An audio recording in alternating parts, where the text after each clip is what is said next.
Watch Dogs was easily the biggest surprise to come out of this year's E3.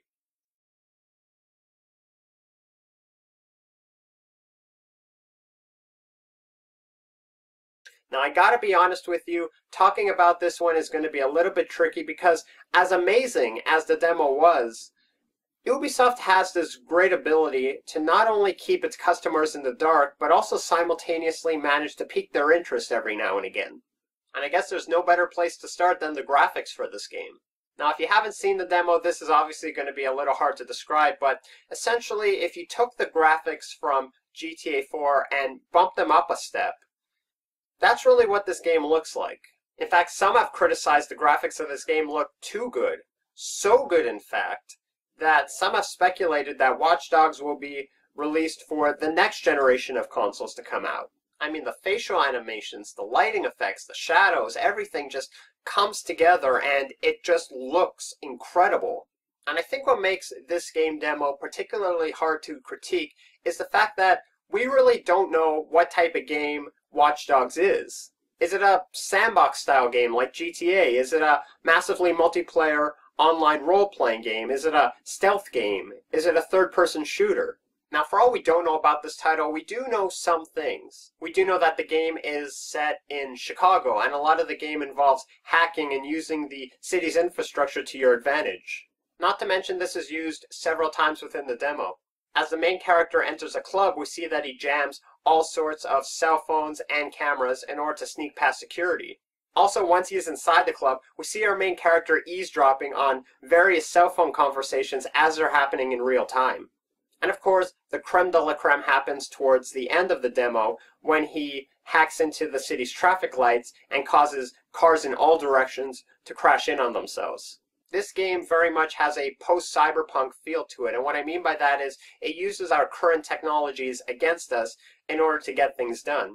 I mean, when you're watching the demo alone, you get the sense that there's this overarching theme of cyber terrorism and culture jamming and information hacking. Now, I'm hopeful that what we saw in the trailer in terms of how you can affect the city's systems was only a snippet of all the things you can do in the larger scheme of the game.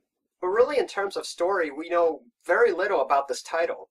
Now, if you watched the teaser trailer for this game, then you know that a large portion of this game revolves around CTOS, which is essentially this giant supercomputer which helps regulate and maintain all the major systems that are connected to Chicago's infrastructure. But really, what you can hack is still up in the air at this point.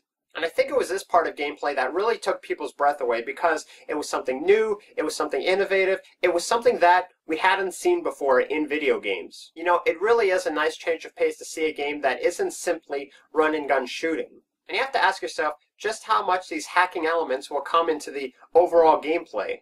Now, there was a little twist at the end of the demo, depending upon which one you saw. Now, if you watch the extended ending of the Watch Dogs demo, then you know that this game will definitely have some sort of online component to it. You see, just as our main character escapes from the cops, the camera pulls back and shows another character atop a skyscraper with his gamer tag floating over his head. Now, if you play video games as much as I do, it's easy to assume that this is another player online playing the game in real time. But how will other characters relate to one another within this game? Will they be playing cooperatively to make sure they help you accomplish your mission, or will they be playing against you to ensure that you screw up and don't accomplish your plans? We're really left with more questions than we are answers, and because of that, everything is open to speculation. Now, I trust Ubisoft wholeheartedly because they have this fantastic track record of making fantastic games again and again. Not only with amazing franchises like Far Cry, Rayman, Assassin's Creed, and Splinter Cell, but also individual titles like Outland, I Am Alive, and From Dust. And really, they could do no wrong, at least in my eyes, and I'm more than willing to jump on board with this new IP, as I'm sure many of you are. Now, I want to hear what you have to say. Do you agree with my opinions? Do you disagree with them? Feel free to post a comment in the comment section below. That being said, I look forward to seeing you guys in my next video. Thanks for watching. As always, feel free to rate, comment, and subscribe to my channel.